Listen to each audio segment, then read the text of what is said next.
Abra sua Bíblia na carta de Paulo aos Filipenses, no Novo Testamento.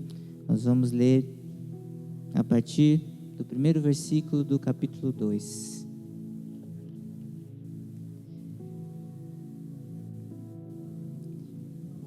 Depois de Paulo introduzir a sua carta, dizer que é grato a Deus pelos seus irmãos, dizer que se lembra deles em suas orações, dizer que os seus sofrimentos contribuíram para a expansão do Evangelho, dizer que há pessoas que pregam o Evangelho em sinceridade, em ingenuidade, mas há pessoas que pregam por vão interesse. Mas ele se alegra porque o Evangelho está se espalhando. Ele se alegra porque os seus irmãos estão crescendo, estão operando, estão vivendo a vida de acordo com o Evangelho. E ele começa a fazer uma exortação aos irmãos, a conclamá-los a algumas coisas. Ele diz assim: se por estarmos em Cristo nós temos alguma motivação, alguma exortação de amor, alguma comunhão no Espírito, alguma profunda afeição e compaixão, completem a minha alegria, tendo o mesmo modo de pensar, o mesmo amor, um só Espírito e uma só atitude. Nada façam por ambição egoísta ou por vaidade, mas humildemente considerem os outros superiores a vocês mesmos. Cada um cuide não somente dos seus interesses, mas também dos interesses dos outros. Seja a atitude de vocês a mesma de Cristo Jesus, que, embora sendo Deus, ou existindo na forma de Deus, não considerou que o ser igual a Deus era algo a que devia apegar-se, mas esvaziou-se a si mesmo, vindo a ser servo, tornando-se semelhante aos homens, e sendo encontrado em forma humana, humilhou-se a si mesmo, e foi obediente até a morte, e morte de cruz. Por isso Deus o exaltou à mais alta posição, Ele deu o nome que está acima de todo nome, para que ao nome de Jesus se dobre todo o joelho, nos céus, na terra e debaixo da terra, e toda língua confesse que Jesus Cristo é o Senhor, para a glória de Deus, Pai. Senhor querido, nós te louvamos, Senhor. Nos reunimos aqui nessa noite para dizer o quanto que o Senhor é grande, para dizer que o Senhor é o nosso Rei, para colocar a nossa vida aos seus pés, Senhor, para te adorar, para te bendizer, Senhor. E agora estamos aqui diante da Tua palavra, Senhor, que é lâmpada para os nossos pés, é luz para os nossos caminhos. Ela, Senhor, que dirige a nossa vida, que nos mostra como viver à luz da Tua revelação, como viver agora que fomos alcançados por essa graça, que nos revela a Tua pessoa em primeiro lugar, que nos revela a Tua grandiosidade, a Tua abnegação, o Teu amor em primeiro lugar, nos revela a condição que estávamos, mas nos mostra que o Senhor salva pecadores, e salva por sua graça, salva por amor do seu nome, salva e com isso engrandece o seu nome. Nós te louvamos, Senhor, porque somos esses pecadores que fomos alcançados por tamanha graça, Senhor, indignos, mas nós te agradecemos, e agora estamos diante, Senhor, da Tua palavra.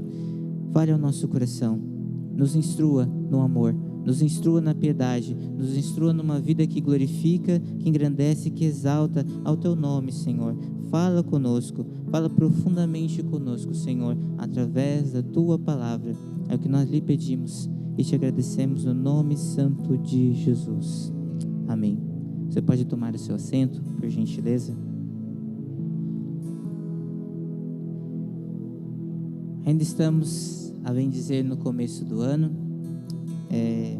Engraçado que na empresa, e talvez no seu círculo familiar, talvez tenha tido aquela sensação, aquele dizer de como o mês de janeiro demorou a passar. Para nós na loja foi um mês infinito, de repente acabou, né? O ano de 2024, 366 dias, o ano bissexto, a gente brincava, não sabia que era tudo em janeiro, mas passou janeiro.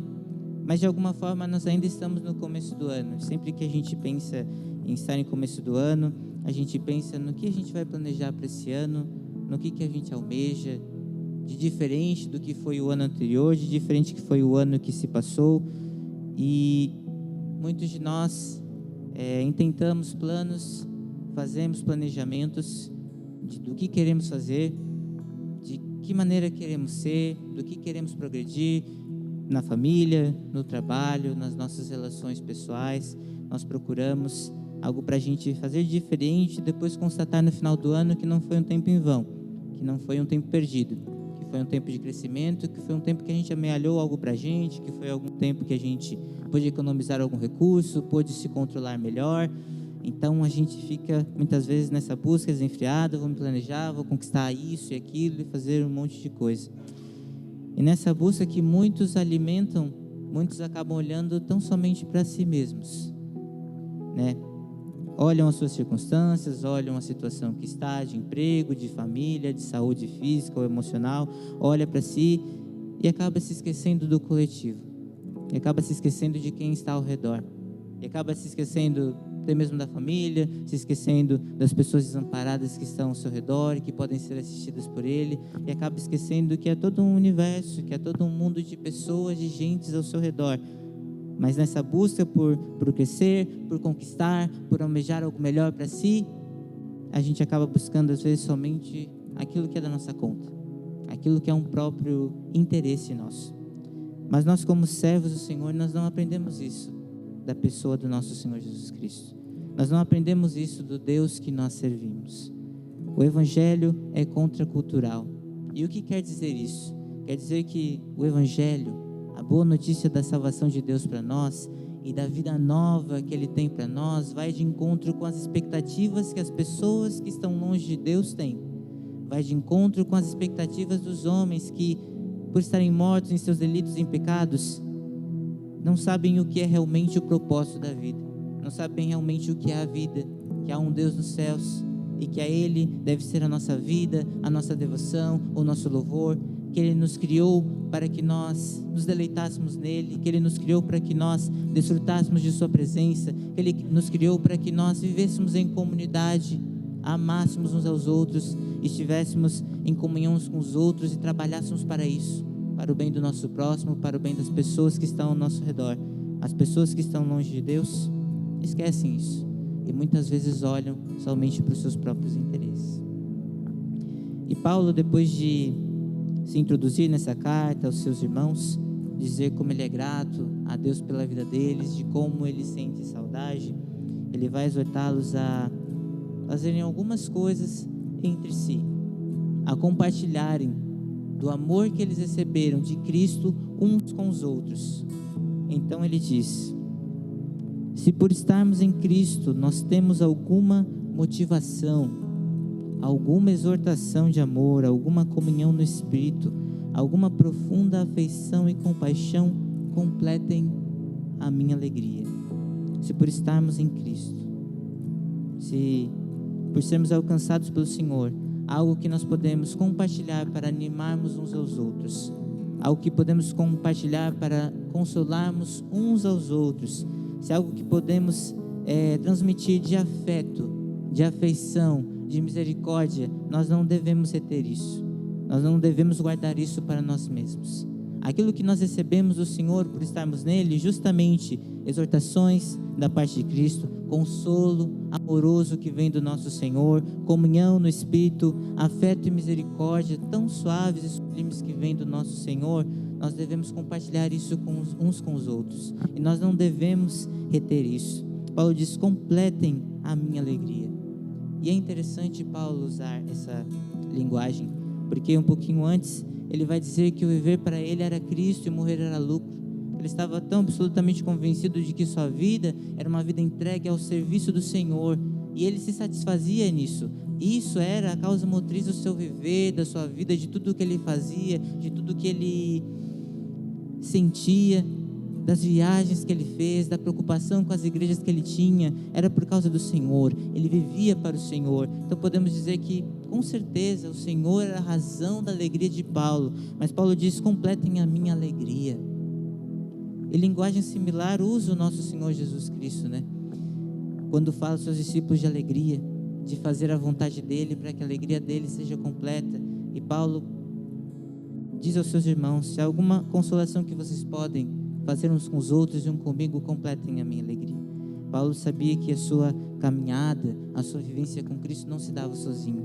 Não que ele não se deleitasse em Cristo, não que Cristo não lhe era suficiente, mas ele reconhecia que Cristo tinha um povo diverso, um povo que Cristo distribuiu dons, deu dons através do Espírito Santo, e nós podemos usar esses dons para consolação mútua, para a motivação, para a instrução, para o amor. Ele diz: completem a minha alegria. Não deixem, não retenham o amor que vocês receberam de Cristo, mas espalhem, amem uns aos outros, se motivem, se confortem, se consolem, completem a minha alegria, de modo que penseis a mesma coisa.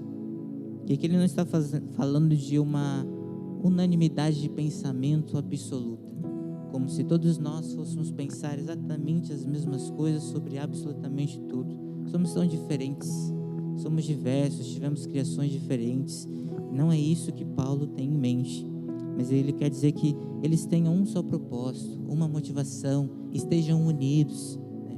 Em outras cartas, como por exemplo a carta que Paulo escreveu aos Coríntios, nós vemos uma igreja facciosa, nós vemos uma igreja que estava se conflitando por causa dos seus líderes, por causa das pessoas que lhe transmitiram o evangelho. E Paulo mostra a essa igreja como isso é de pouco valor, como isso destrói o testemunho deles, de Cristo habitando no meio deles, e como isso os corrompem, eles brigando por homens. Eles deviam ter uma mesma atitude, não deviam brigar por um ou por outro que os liderasse. E Paulo fala aos seus irmãos filipenses: pensem a mesma coisa, tenham a mesma atitude, estejam unidos no mesmo propósito, estejam unidos no mesmo sentido, não vão em caminhos opostos diferentes, trabalhem para o bem comum, trabalhem para a consolação mútua, trabalhem para que vocês possam sentir a mesma coisa, estarem sintonizados uns com os outros e, acima de tudo, com o Cristo. Andem unidos, pensem a mesma coisa, tenham o mesmo amor, sejam unidos de alma, tendo o mesmo sentimento. E isso requer de nós, amados, uma profunda união e conexão com o nosso Senhor, que é a nossa cabeça.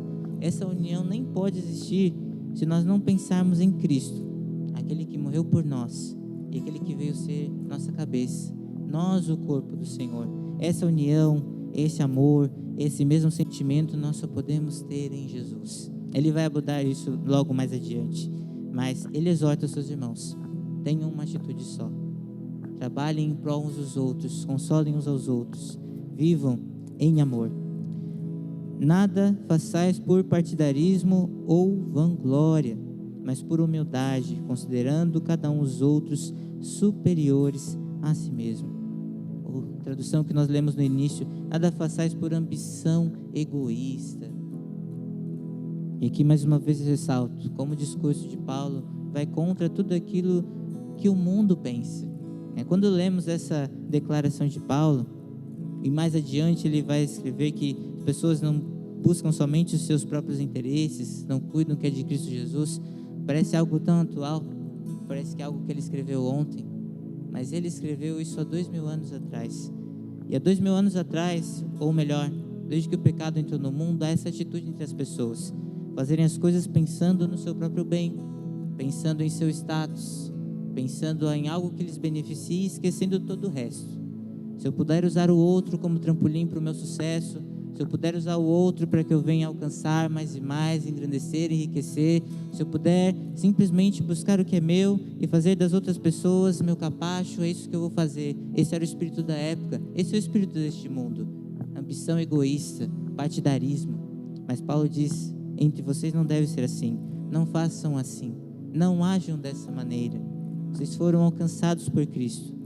Não hajam buscando somente os seus próprios interesses. Nada façais por partidarismo ou vanglória, mas por humildade, considerando cada um os outros superiores a si mesmo. E é mais um choque que Paulo dá aos seus irmãos. Porque dizer, se já era difícil não pensar somente em si, não buscar fazer as coisas somente para si, imagine o quanto considerar a outra pessoa superior, de mais elevada ordem, de mais importância, ter a outra pessoa em primazia, em primeiro lugar do que as suas próprias necessidades. É isso que Paulo está falando. Paulo está falando: esqueçam um pouco a si mesmos e pensem no bem comum, pensem no seu próximo, o tenha por mais alta honra, considere ele superior a ti mesmo. Não busque as coisas somente para o seu próprio prazer e deleite e satisfação. Considere o seu próximo. Não tenha cada um em vista o que é propriamente seu, senão também cada qual o que é dos outros. a gente pode olhar esse discurso de Paulo e dizer, bom, é um discurso muito bonito, é um discurso muito altruísta, abnegado, é um discurso, puxa, é um ideal de vida assim excelente, mas como é que a gente pode viver isso? Como é que a gente pode transformar isso em realidade na nossa vida? E a maravilha que é a Escritura, ter sido inspirada por Deus, a maravilha que é quando nós lemos as cartas de Paulo, é que quando ele faz essas fundamentações de como nós como devemos viver, ele não faz essas fundamentações no vazio. Ele não faz como se fosse uma lista de regras para que as pessoas vivam e vivam pela sua própria força. Que se fosse por nós não íamos conseguir viver esse ideal. Imagine viver considerando aquilo que é dos outros, viver sem uma ambição egoísta, viver em prol dos outros. Se fosse de nós mesmos, nós não íamos conseguir. E é aqui que Paulo dá continuidade ao seu discurso. Como que eles podem viver isso?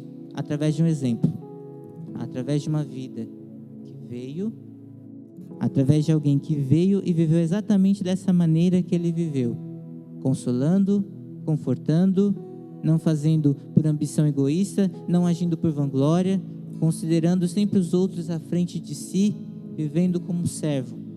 Ele vai dizer, tem de vós o mesmo sentimento que houve em Cristo Jesus. Algumas outras traduções vão dizer o mesmo modo de pensar, e outras vão dizer, tenham a mesma atitude. Então aqui está o nosso exemplo. É daqui que nós vamos começar. Para nós não termos uma vida egoísta, que busca somente o que lhe é aprazível, que busca somente o que lhe é do seu interesse, é aqui que nós vamos começar, em Jesus. Tendo o mesmo modo de pensar que ele teve, tendo a mesma atitude que ele teve, olhando para ele, vislumbrando ele em sua glória, em seu exemplo de abnegação. É aqui que nós vamos começar. É aqui que nós vamos começar a matar a nossa carne. É aqui o ponto de partida em que nós vamos esquecer nós mesmos e viver essa vida em prol do nosso próximo, em viver a vida em prol do outro, em Jesus. E não pode ser nenhum outro fundamento a não ser Ele. Porque Ele é o nosso exemplo maior. Porque Ele veio e morreu por nós. Porque Ele pode verdadeiramente nos transformar. Esse poder nós não vamos encontrar em outros lugares. Não vamos encontrar em uma lista de regras, não vamos encontrar nas pessoas que achamos mais benevolentes neste mundo. Nós vamos começar em Jesus, o Filho de Deus, o próprio Deus, que se encarnou, Ele. Nós vamos ter o mesmo sentimento, a mesma atitude, o modo de pensar e agir que houve nele. E Ele vai descrever, pois Ele, subsistindo em forma de Deus, ou sendo Deus, não julgou como usurpação o ser igual a Deus. A outra tradução vai dizer, não julgou que o ser igual a Deus era algo que devia se apegar. Nós cremos firmemente, nós como cristãos, que Jesus é Deus. Jesus não foi somente um homem que veio aqui. Nós cremos que Jesus é o Deus encarnado, o Deus que se fez presente, o Deus que desceu do céu e veio até nós. Então, para nós que cremos, não há sombra de dúvida, Ele é Deus. Ele é o divino, Ele é o soberano. E dizer que Ele é Deus, quer dizer que Ele é digno da adoração. E dizer que Ele é Deus, é dizer que Ele é digno do louvor. Dizer que Ele é Deus é dizer que Ele é digno da devoção das suas criaturas. Porque Ele nos criou para si. Todo este universo Ele criou para si. O hino da harpa que nós cantamos, que fala sobre a natureza, que fala sobre os homens, em variadas idades, em variadas posições, tudo e todos foram criados para Ele. Ele criou todas as coisas e tudo deve ser de volta para Ele. Ele que é Deus, Ele que é Deus. Não julgou como usurpação ser igual a Deus. Não julgou que o ser igual a Deus era algo que devia pegar-se. Ou como alguns estudiosos gostam de explicar, não julgou que o ser igual a Deus, que a sua posição divina era algo do qual Ele pudesse tirar proveito. Nós cremos absolutamente que Jesus é Deus e que Ele é digno do louvor, que Ele tem todo o poder em suas mãos, que nada lhe é impossível, que Ele pode todas as coisas e que Ele é digno da devoção. Mas Jesus, ao contrário dos poderosos deste mundo, ao contrário dos poderosos diante dos quais estavam os filipenses, diante do qual estava a cidade de Filipos, Ele não usou do seu poder de forma egoísta. Ele não usou de sua posição para mandar, para oprimir, para impor um poder opressivo. Ele não teve a sua posição como Deus, como divino, para o seu próprio interesse, ou para se satisfazer, ou para obrigar pessoas a se render a ele, ou para usar em seu próprio favor. Não julgou que o ser igual a Deus era algo que ele devia se apegar, ou algo que ele poderia usar como proveito próprio. Ele não segurou a sua posição e não abriu mão, ficou na sua glória. Não, ele desce, ele abre mão, ele deixa a sua glória, deixa a morada com o Pai e vem habitar entre nós. Antes a si mesmo se esvaziou.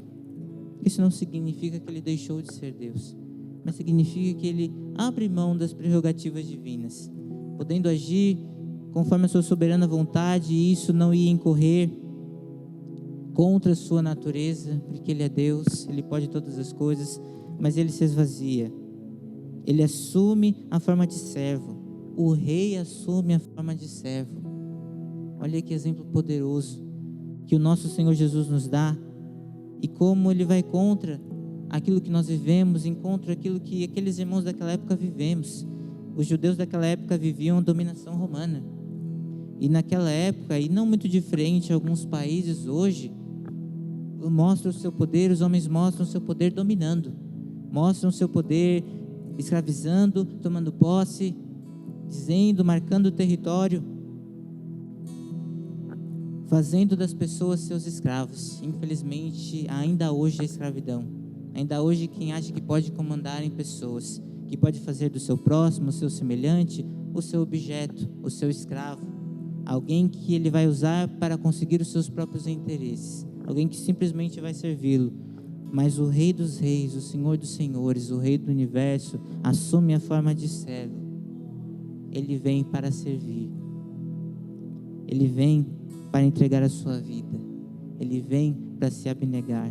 E isso não é somente um discurso, nós vemos isso em todas as ações de Jesus. Eu estava lendo recentemente o Evangelho de Mateus.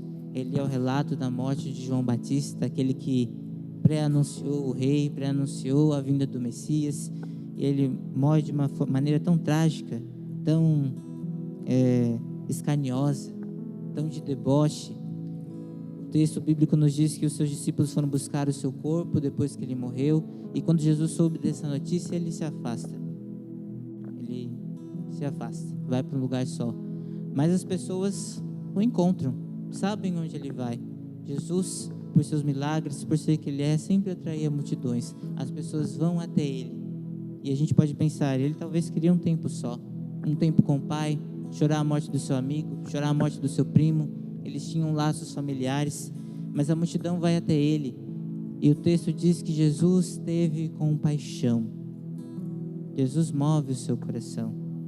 Não era errado Jesus estar sozinho, principalmente porque em vários textos dos evangelhos, quando nós olhamos que Jesus se retira, geralmente está junto que ele se retira para orar, que ele se retira para falar com o Pai, que ele se retira para ter este momento a sós com seu Pai. Mas a multidão acaba sabendo onde ele vai, e ele, em vez de dispensar a multidão, ele tem compaixão. Este é o exemplo que Paulo diz que nós temos que seguir, essa atitude, este modo de pensar. Jesus podia ter um tempo para si, mas viu a multidão e ele se compadece, ele tem misericórdia, e nós somos chamados a ter o mesmo sentimento e atitude de Jesus, ter misericórdia, ter compaixão, ser servo. Jesus, onde estava, por onde caminhava, anunciava o reino de Deus, curava as pessoas, servia-as, ensinava aos seus discípulos, ensinava através do serviço. Ele assumiu a forma de servo, ele se tornou em semelhança ao homem, reconhecido em figura humana, e a si mesmo se humilhou. Esse é o exemplo do nosso Senhor, aquele que se humilha, aquele que se rebaixa, aquele que não se apega à mesma posição divina que ele tinha. Ele não usa isso para o seu próprio proveito, ele quer mostrar um caminho mais excelente, o caminho do serviço. Quando seus discípulos discutem, Senhor, quem vai sentar à sua direita, quem vai sentar à sua esquerda? E ele os repreende em amor, mas os repreende e fala que isso é dos governantes deste mundo, dominarem sobre aqueles que os governam, mas que entre nós não deve ser assim. Entre nós, aquele que quer ser grande, que quer ser o maior, deve servir. Aquele que quer ser o primeiro deve ser o servo de todos, porque o Filho do Homem não veio para ser servido, mas para servir e dar a sua vida em resgate de muitos. Este é o exemplo que Cristo nos traz. E é um exemplo poderoso para a nossa época egoísta, que as pessoas estão loucas, desenfreadas, procurando só os seus interesses e esquecem umas das outras. Mas nós que fomos alcançados por este Senhor, que deu esse exemplo tão forte de abnegação, de amor e bondade, Ele nos chama a segui-lo. Ele nos chama a imitar esse exemplo. Ele se humilha e Ele é obediente. Uma obediência que vai até o fim. Não é uma obediência conveniente. Não é uma obediência até onde é confortável. Ele é obediente até a morte. É uma obediência firmada. É uma obediência que não abre mão de ir até o fim. Jesus não obedeceu somente quando era fácil. Obedeceu até mesmo no momento do seu martírio, até sofrer a morte e a morte de cruz. Este é o exemplo que o Senhor Jesus nos deixa. Um exemplo de abnegação, de amor e de entrega. Mas Paulo não para aí. Ele diz: pelo que também Deus o exaltou sobremaneira. Deus o exaltou de maneira grandiosa. Ele deu um nome que está acima de todo nome, para que ao nome de Jesus se dobre todo o joelho nos céus, na terra e debaixo da terra, e toda língua confesse que Jesus Cristo é o Senhor, para a glória de Deus Pai. Jesus é Deus. Jesus é o Filho de Deus. E mesmo sendo Deus, mesmo sendo Filho de Deus, não se apega à sua posição, não tira proveito, não age como os imperadores e os grandiosos deste mundo que oprimem as pessoas, mas serve, é humilde, mostra abnegação. Isso para provocar em nós a mesma atitude. E Deus, o Pai, que controla e domina todas as coisas, que é o Senhor absoluto, lhe dá um nome acima de todos os nomes, o nome qual ele é digno. Jesus sabia da sua posição, Jesus sabia que ele era Deus, que ele era o Filho de Deus, que ele era digno de adoração, mas vem em obediência, vem em humildade, e aí está o resultado, e aí está o que ele ganha e recebe. Ele sabia da alegria que estava proposta, e por isso ele tem esse exemplo de abnegação. E agora, todo joelho, toda língua se dobra, confessa que Ele é o Senhor. Isso há de acontecer um dia, para a glória do Pai, para a glória do Pai. Este é o exemplo que nós devemos ter em nós, amados irmãos. Não o exemplo de buscarmos desenfreadamente os nossos próprios interesses, mas aquilo que é dos outros, fazermos o bem. Será que nos propusemos este ano a sermos crentes mais benevolentes, mais participativos na vida uns dos outros, que exortam, que confortam, que ajudam, que esquecem um pouco a si mesmos e vivem em prol dos outros? Ser cristão hoje, em diferentes lugares, pode exigir diferentes preços. Ser cristão hoje no Brasil não é mesmo que ser cristão no Oriente Médio, não é mesmo que ser cristão em países onde a nossa fé é perseguida, onde os nossos irmãos são perseguidos. Mas não importa onde sejamos cristãos, onde há cristão, seja aqui, ou seja na China, ou seja no Oriente Médio, Jesus diz que tem um preço, porque quem quer seguir a Jesus, quem vai atrás de Jesus, quem é salvo por Ele e alcançado por Ele, é chamado a negar-se a si mesmo. Então, um indicativo, se nós estamos vivendo dessa forma, empregando tempo uns aos outros, é pensar: você já abriu mão de algum tempo que você poderia ter para si, de algum tempo que você poderia ter para si, de algum bem, de alguma posse que você poderia ter para si, para o progresso do reino, para o bem do povo de Deus? Se a nossa vida está tão confortável, se nós não sentimos que abrimos mão de nada, pode ser um indicativo de que a gente não está vivendo essa vida abnegada, essa vida tendo o outro como superior, essa vida tendo o outro como maior, como de primazia. Que nós possamos, pela graça de Jesus, fazer esse exame, saber se estamos realmente confortando os nossos irmãos, se estamos realmente vivendo a vida para a glória do Senhor e para o bem do próximo e para o bem dos nossos irmãos. Que o Senhor possa fazer isso em nós. Paulo vai continuar o seu discurso, exortando seus irmãos a obedecerem a Ele, não só na sua presença, mas agora na ausência dEle. Ele vai dizer: desenvolvei a vossa salvação. E a salvação não é algo estagnado, não é algo que o Senhor nos salva e pronto. Ela continua. ela se mostra através justamente dessa vida abnegada, dessa vida que reflete o amor de Deus, que reflete a atitude de Jesus, que reflete o amor de Jesus. Será que a nossa salvação está em desenvolvimento? Ela está crescendo? Estamos, através das nossas atitudes, mostrando o amor do Senhor, a abnegação do nosso Deus? Paulo exorta os irmãos: desenvolvam a vossa salvação. Façam tudo sem murmurações nem contendas, para que vocês se tornem irrepreensíveis e sinceros, filhos de Deus inculpáveis no meio de uma geração pervertida e corrupta, no qual resplandeceis como luzeiros do mundo, preservando a palavra da vida. Resplandecer como luzeiro no mundo hoje é justamente ter uma atitude abnegada. No mundo de trevas que nós vivemos hoje, qual é a atitude comum? Pensar somente em si mesmo. Como é que a gente pode ser luz então neste mundo, tendo a atitude de Cristo Jesus, se esquecendo, vivendo em abnegação uns pelos outros, se esvaziando, não se apegando demais àquilo que nós temos, à nossa posição, ao nosso nome, àquilo que conquistamos para nós mesmos, ou aquilo que nós amelhamos ser algo para a nossa glória, para o nosso louvor, não se apegando a isso, porque as pessoas se apegam a isso, e se vivemos como as pessoas, não vai haver luz no mundo, porque estaremos justamente como o mundo que vive em trevas.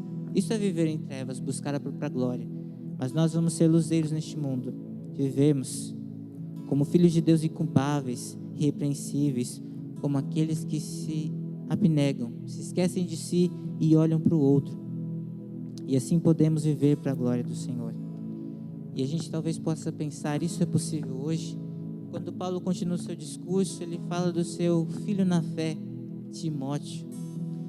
Ele diz que espera mandar Timóteo a eles o mais breve, para que ele se sinta animado, para que ele anime os filipenses. E ele diz, é o testemunho que Paulo dá de Timóteo: porque ninguém tem de igual sentimento que sinceramente cuide dos vossos interesses, pois todos eles buscam o que é seu próprio, não o que é de Cristo Jesus. E conheceis o seu caráter provado, pois serviu o evangelho junto comigo, como filho ao Pai. Este, com efeito, é quem espera enviar, tão logo tenha visto a minha situação. Timóteo não era um jovem perfeito. Timóteo era um jovem pastor, e justamente isso que surpreende a sua vida, tão jovem sendo desafiado a estar com Paulo em suas viagens, e depois de ser confiado uma igreja para ele pastorear, para ele cuidar do povo. E Paulo tem Timóteo como exemplo de alguém que cuida dos interesses dos outros. Que hoje possamos ser como Timóteo. Que aquilo que Paulo disse de Timóteo, Deus possa dizer da nossa vida. Alguém que cuida dos interesses do seu povo. Alguém que não olha somente para si. Paulo, no seu tempo, constatou que muitos buscavam o que era seu próprio, de seu próprio interesse, mas viu em Timóteo um servo, viu em Timóteo alguém abnegado. Veja, ver o exemplo de Jesus, de Paulo e de Timóteo, mostra para nós que não é impossível hoje. A gente pode achar que é algo demais, porque o nosso orgulho, a nossa vaidade, o nosso interesse bate forte. Mas Paulo deixa o exemplo de seu filho na fé, Timóteo, mostrando que é possível. É possível uma vida abnegada. É possível uma vida vivida para o outro, vivida para a glória do Deus Pai, vivida para a honra do nome de Jesus e vivida para o bem dos irmãos, vivida para o progresso da igreja, vivida para o progresso do reino de Deus. Uma vida que se esquece de si e olha para o outro, e olha para Deus e olha para o próximo, e vive para Deus e vive para o próximo, e se esquece um pouco de si e olha para os outros. Não faz por ambição egoísta, mas faz vendo o bem comum, considera o próximo superior e busca o que é do interesse dos outros. Que este ano, amados, que este ano de 2024 possa ser marcado por nós, por abnegação.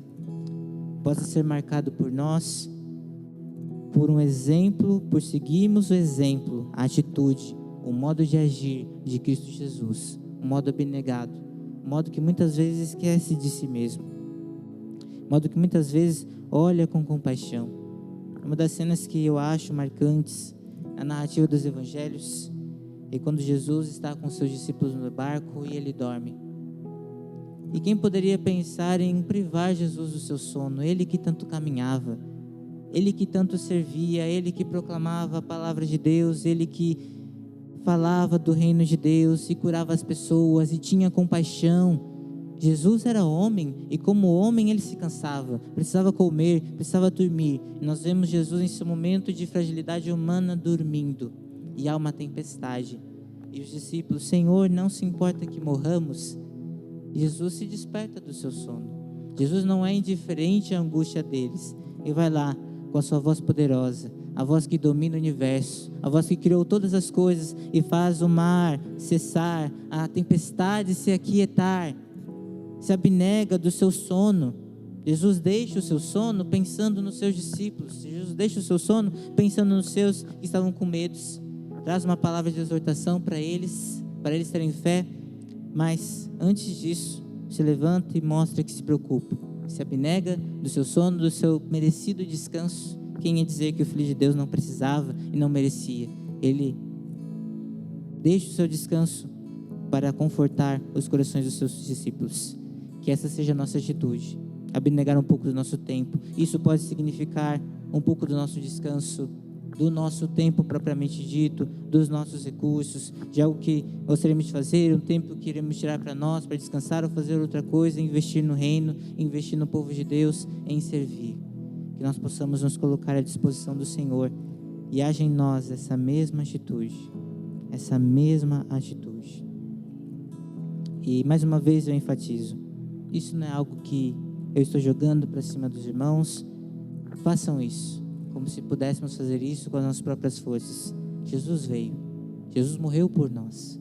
Jesus, ao ascender aos céus, derrama do seu Espírito para nos capacitar, para nos converter, para realmente podermos viver essa vida que Ele espera de nós.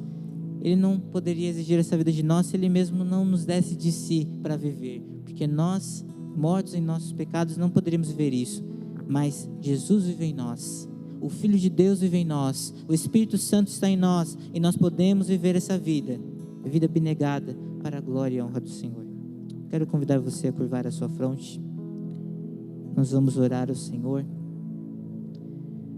e vamos pedir ao nosso Senhor Jesus Cristo, ao nosso tão exemplar mestre, tão grande e amoroso Senhor, tão abnegado, que Ele possa, através do seu Espírito Santo, operar em nós essa atitude de comunhão, de amor fraternal, de consolação, de preocupação uns com os outros, de entregarmos nossa vida, nossos bens, nosso tempo, recursos, empregarmos a nossa energia, os dons que Ele nos deu para a sua glória e para a edificação do seu povo, que nós tenhamos o mesmo sentimento que Ele teve, a mesma atitude, a mesma entrega, a mesma compaixão que Ele teve pelos pecadores. Senhor, nós te louvamos pela tua palavra, Senhor. Te louvamos, Senhor, porque o Senhor não se apegou à sua oposição. O Senhor não tirou proveito da sua grandiosidade. Quando o Senhor foi tentado a descer da cruz, desce da cruz, salva-te a ti mesmo, o Senhor não fez isso. O Senhor foi obediente ao Pai, pois o Senhor vislumbrava a glória do Pai, vislumbrava a nossa salvação. O Senhor nos vislumbrava redimidos em seu sangue, e por isso o Senhor é obediente até a morte e a morte de cruz. Nós te louvamos, Senhor, pela sua compaixão, pelo seu amor a pecadores como nós, pela sua paciência, pela sua entrega, que mesmo precisando descansar, o Senhor se compadece dos seus discípulos amedrontados, que mesmo triste com a morte do seu amigo, com a morte do seu primo, com a morte, Senhor, de alguém que lhe era querido pelo Senhor, quando a multidão chega, o Senhor tem compaixão, e o Senhor se abnega, e o Senhor demonstra a grandiosidade que somente o Senhor tem. Nós te louvamos por isso, por tamanho exemplo, por tamanha ternura e bondade do Senhor. E hoje, Senhor, o Senhor nos chama a termos o mesmo sentimento, o mesmo modo de pensar, o mesmo modo de agir que havia em Ti, Senhor. Ó, Senhor, trabalha nas nossas vidas. Mata, Senhor, o nosso egoísmo. Crucifica, Senhor, o nosso homem carnal. Mata, Senhor, os nossos desejos egoístas, que nós possamos ter uma atitude abnegada como a sua, Senhor. Que possamos, Senhor, como igreja, confortarmos uns aos outros, pensarmos na coletividade, termos olhar comum, olhando para o Senhor, vendo esse exemplo tão poderoso que o Senhor deixou, e esse exemplo nos marque de tal forma, de tal maneira, que isso resplandeça em nossa vida, e possamos ser, como diz a tua palavra, luzeiros neste mundo de egoísmo, neste mundo onde as pessoas buscam seus próprios interesses, neste mundo onde as pessoas pisam em cima umas das outras, para buscar o que é melhor para si, pensando em seu prazer, em seu deleite, em sua paz, em sua segurança, em seu conforto, e se esquecem dos outros ao redor. Nós não aprendemos isso do Senhor.